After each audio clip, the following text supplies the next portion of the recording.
घायलों का रामनगर के अस्पताल में इलाज जारी है। एक घायल को एयरलिफ्ट कर हल्द्वानी लाया गया है। 3 घायलों को हेलीकॉप्टर से ऋषिकेश एम्स भेजा गया है। बस में सवार थे 50 से 60 यात्री। 36 लोगों की मौत हो गई है। घायलों की हालत गंभीर है। रामनगर के अस्पताल में इलाज जारी है। वहीं एक घायल को एयरलिफ्ट करके हल्द्वानी लाया गया है। 3 घायलों को हेलीकॉप्टर से ऋषिकेश एम्स भेजा गया है। तो बता दें कि बस अनियंत्रित होकर खाई में जा गिरी, जिसकी वजह से यह हादसा हुआ। 50 से 60 लोग सवार थे बस में। उसके बाद रेस्क्यू ऑपरेशन किया गया, जिसमें 36 लोगों की मौत की पुष्टि हुई है। तो ये बड़ी जानकारी आपको दे रहे हैं। देखिए कूपी गांव, और यहाँ मैप के जरिए जरा समझिए। देखिए कूपी गांव और उसके बाद हादसा कहां पर हुआ, कितना डिस्टेंस रहा, और यहाँ खाई में बस जा गिरी। तो 50 से 60 यात्री सवार थे। दुखद घटना है और इसमें सर्च एंड रेस्क्यू ऑपरेशन अभी चल रहा है। अभी तक जो पुष्टि हुई है इसमें 36 टोटल कैजुअलिटीज की पुष्टि हुई है। अब माननीय मुख्यमंत्री जी की ओर से इसमें जिनकी डेथ हुई है उनको 4 लाख उनके परिवार को देने की घोषणा हुई है, और जो घायल हैं उनको 1 लाख रुपए की माननीय मुख्यमंत्री जी की ओर से राहत देने की घोषणा हुई। सर्च एंड रेस्क्यू ऑपरेशन अभी चल रहा है। 4 लोग ऐसे थे जिनकी ज्यादा स्कल में इंजरीज थी, उसमें से 3 को अभी माननीय मुख्यमंत्री जी के निर्देश पे हेली एम्बुलेंस से एम्स को रवाना कर दिया गया है। और एम्स से भी एक डॉक्टर्स की टीम रामनगर में भी आएगी, और माननीय मुख्यमंत्री जी की ओर से निर्देश है जिनको भी और हायर सेंटर भेजने की आवश्यकता है तो हेली इवैक्यूएशन की फैसिलिटी अवेलेबल रहेगी। तो बता दें आपको कि अल्मोड़ा में ये भीषण सड़क हादसा हुआ है, जहां पर 50 से 60 यात्री बस में सवार थे। 36 लोगों की मौत हो गई है। 3 तस्वीरें हैं। अल्मोड़ा में दर्दनाक हादसा हुआ, 36 की मौत, कई घायल।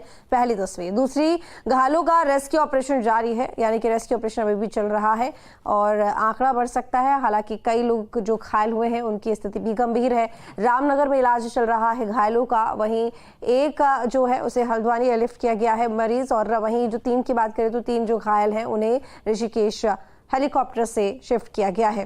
तो 3 तस्वीरें आपके सामने अल्मोड़ा से जुड़ी भीषण सड़क हादसे की।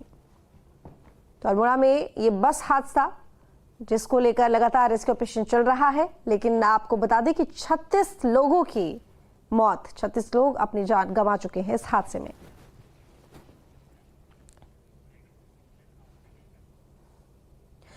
अल्मोड़ा बस हादसे में सरकार का बड़ा एक्शन। संबंधित क्षेत्र के आरटीओ प्रवर्तन को निलंबित करने के आदेश दिए गए हैं। सीएम पुष्कर सिंह धामी ने कार्रवाई के आदेश दिए हैं। मृतकों के परिजनों को 4-4 लाख रुपए मुआवजे का ऐलान, घायलों को 1-1 लाख रुपए की सहायता राशि। आयुक्त कुमाऊं मंडल को घटना की जांच के निर्देश भी दिए गए हैं। तो अल्मोड़ा बस हादसे में सरकार ने एक्शन लेते हुए एआरटीओ प्रवर्तन को निलंबित करने के आदेश दे दिए हैं। तो संबंधित क्षेत्र के आरटीओ प्रवर्तन को निलंबित करने के आदेश, इसके साथ ही मृतकों के परिजन को 4-4 लाख रुपए, वहीं घायलों को 1-1 लाख रुपए मुआवजा देने का ऐलान है। आयुक्त कुमाऊं मंडल को घटना की जांच के निर्देश दे दिए गए हैं। तो बता दें कि मृतकों के परिजन को 4-4 लाख रुपए की सहायता राशि देने की घोषणा, वहीं घायलों को 1-1 लाख रुपए की सहायता राशि देने की घोषणा सीएम पुष्कर सिंह धामी ने कार्रवाई के आदेश दिए हैं। इतना बड़ा कष्ट आया है, इस कष्ट को सहन करने की शक्ति प्रदान करे और घायलों को जल्दी भगवान उनको उचित उपचार भी मिले और जल्दी ही वो स्वस्थ हों, मैं भगवान से प्रार्थना करता हूं। और जल्दी से जल्दी लगातार हमारा प्रयास है कि कहीं पर अगर हेली एम्बुलेंस की आवश्यकता है तो हेली एम्बुलेंस के लिए भी वहां पर कह दिया गया है। जो गंभीर रूप से घायल होंगे उसको तत्काल इमरजेंसी में अस्पतालों तक पहुंचाया जाएगा। तो अजीत राठे इस वक्त हमारे साथ में जुड़ गए हैं ज्यादा जानकारी के साथ में। अजीत, आपसे जानना चाहूंगी फिलहाल क्या कुछ अपडेट है, क्योंकि अब ये मौत की अगर बात करें, हम यहाँ पर मृतकों की बात करें तो मौत का आंकड़ा लगातार बढ़ता जा रहा है। मृतकों की संख्या 36 पहुंच गई है। कई लोग जो जख्मी हुए हैं उनकी हालत भी गंभीर है, उनको शिफ्ट किया गया है जैसे कि हल्द्वानी और इसके साथ ही ऋषिकेश में। लेकिन सबसे बड़ी बात की रेस्क्यू ऑपरेशन लगातार जारी था। फिलहाल रेस्क्यू ऑपरेशन अगर चल रहा है तो कितनी देर और चलेगा या खत्म हो गया है? देखिए, रेस्क्यू ऑपरेशन अभी जारी है और रेस्क्यू ऑपरेशन को चूंकि बस इस तरह से फंसी है कि उसे काट कर लोगों को वहाँ से निकाला गया, तो वो जो भी कुछ लोग वहाँ पर बचे हैं उनको रेस्क्यू किया जा रहा है। इसके अलावा अभी कमिश्नर कुमाऊं दीपक रावत के हवाले से ये एक खबर बहुत स्पष्ट तौर पर, अधिकृत तौर पर आ गई है कि मरने वालों का आंकड़ा, उनकी संख्या तकरीबन 36 हो गई है और ये संख्या बढ़ भी सकती है। 15 लोग रामनगर के अस्पतालों में जिनका घायल हैं, जो उनका उपचार चल रहा है। 4 लोगों को एयरलिफ्ट कराया गया है एयर एम्बुलेंस से, एक सुशीला तिवारी हॉस्पिटल हल्द्वानी के लिए और 3 ऋषिकेश एम्स के लिए। तो 15 और 4 19 और 38 लोग इस समय तक जिनकी मृत्यु हो चुकी है। तो आप अगर देखते भी हैं कि 42 सीटर बस में इतने लोग कैसे और कहां से आए, ये आंकड़ा भी तकरीबन 57 के आसपास पहुंच रहा है। इसके अलावा भी 1-2 लोग अगर कहीं बिना गिनती के होंगे, जिनको काउंट नहीं किया गया होगा, ये आंकड़ा बहुत बड़ा है। तो 42 सीटर बस में आखिर 57-58 लोग कैसे सवार हो सकते हैं, कैसे वो यात्रा कर सकते हैं। अभी मुख्यमंत्री के निर्देश पर 2 ARTO, एक अल्मोड़ा का उस क्षेत्र का ARTO, सल्ट क्षेत्र का, रानीखेत क्षेत्र का, और एक पौड़ी का उसी क्षेत्र का जो संबंधित क्षेत्र का ARTO होगा, उन दोनों को सस्पेंड कर दिया गया है। मुआवजे की घोषणा कर दी गई है, मजिस्ट्रियल जांच कमिश्नर कुमाऊं करेंगे। चूंकि बहुत बड़ी घटना है, 1 जुलाई 2018 में भी इसी तरह की दुर्घटना इसी रूट पर हुई थी। तकरीबन आज के दुर्घटना वाले स्थान से 20 या 25 किलोमीटर दूर, लेकिन रूट यही था। तब भी 48 लोगों की मृत्यु हुई थी। उसके बाद भी एक मजिस्ट्रियल जांच हुई थी। उस मजिस्ट्रियल जांच का आज तक किसी को कुछ पता नहीं है। अगर उस पर कुछ अमल भी हुआ होगा तो क्या सुधार हुए और उन सुधारों से कोई सबक सिस्टम ने लिया कि नहीं लिया। आज भी 48 लोग, 42 सीटर बस में 58 लोग चल रहे हैं। उस समय भी 62 से 65 लोग 42 सीटर बस में चल रहे थे। तो ये एक बड़ा सिस्टम की एक काहिली का एक एग्जाम्पल भी है, जिसकी वजह से आज अभी तक 48 लोगों की जान जा चुकी है। रेस्क्यू ऑपरेशन चल रहा है और रामगंगा नदी से ऊपर लेकर के लोगों को आना एक बड़ा मुश्किल, बहुत ही मुश्किल टास्क है। और अभी इस समय चूंकि कमिश्नर कुमाऊं की बाइट आ चुकी है, उनका एक जो अधिकृत बयान है वो आ चुका है, तो 38 लोगों की मृत्यु हो जाना ये एक बहुत बड़ी दुर्घटना है। 2018 के बाद दुर्घटनाएं तो बहुत हुई, बहुत दर्जन भर लोग जिनमें अकाल ही मौत का शिकार हुए हैं, लेकिन अब आज और एक ही घटना जिसमें 38 लोगों की जान अभी तक जा चुकी है। रेस्क्यू ऑपरेशन अभी जारी है। पूरा प्रशासन, पूरा शासन, यहाँ पर घायलों की पुलिस, बात की जाए तो कितने घायल हैं जो कि अभी तक रेस्क्यू किए गए हैं?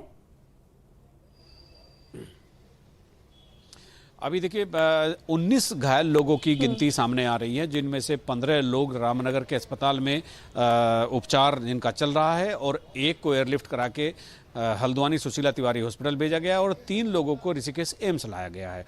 तो घायलों की जो संख्या है, जो सामने दिख रहे हैं, वो 19 हैं। अगर कुछ छितर कर, कुछ चटक कर, कुछ या उछल कर कहीं इधर उधर लोग गिरे हैं कि कोई किस अवस्था में है, उसको पूरा जब रेस्क्यू ऑपरेशन हो जाएगा, पूरा हो जाएगा, कंप्लीट हो जाएगा, तो तब उसके बाद ही एक स्थिति स्पष्ट हो सकेगी। फिलहाल तो 38 लोगों की मृत्यु और 19 लोग जो घायल हैं उनका अलग अलग स्थान पर उपचार चल रहा है और रेस्क्यू ऑपरेशन जारी है। जी, हादसा हुआ कैसे है, क्या जानकारी इसको लेकर?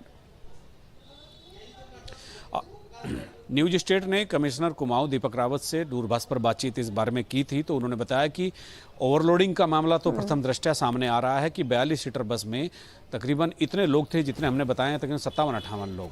तो वो तो एक सामने आ रहा है। वहाँ घटना स्थल पर क्या स्थिति रही है, सड़क में गड्ढा था या जो ओवरलोड जो थी उनका बैलेंस डिसबैलेंस हो गया बस का, या बस ओवर स्पीड पर थी, तो ये अभी तकनीकी कारण सामने आना अभी बाकी है। जी बिल्कुल, लेकिन देखिए अजीत, इस तरह के अक्सर मामले आते हैं। पहाड़ी क्षेत्रों की हम बात करें तो देखिए ये अकेला मामला नहीं है। हम आज की अगर देखें तो अल्मोड़ा में तो चलो ये घटना हुई है, लेकिन इसके साथ ही हमने देखा कि जो ट्रक खाई में गिरा है जिसमें एक की मौत हो गई है, 4 लोग घायल हो गए, नेपाल के रहने वाले बताए जा रहे हैं सभी, वो भी एक घटना हुई है। तो यानी कि ये जो एरिया होते हैं, पहाड़ी जो क्षेत्र होते हैं, यहाँ पर अक्सर इस तरह की घटना हो जाती है कि जो वाहन है वो खाई में गिर जाते हैं। तो इसके पीछे प्रशासन को कहीं ना कहीं काम करने की जरूरत तो है।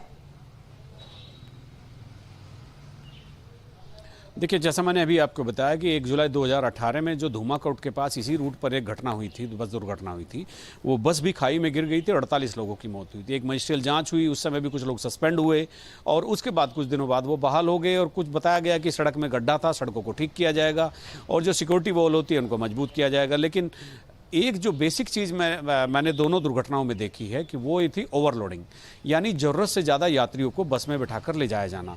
आखिर उसकी रोकने की जिम्मेदारी, उसको रोकने की जिम्मेदारी किसकी है? ये बस भी 2009 मॉडल है और इसका प्रदूषण भी एक्सपायर हो गया है, जो आज की दुर्घटना जिसमें हुई है।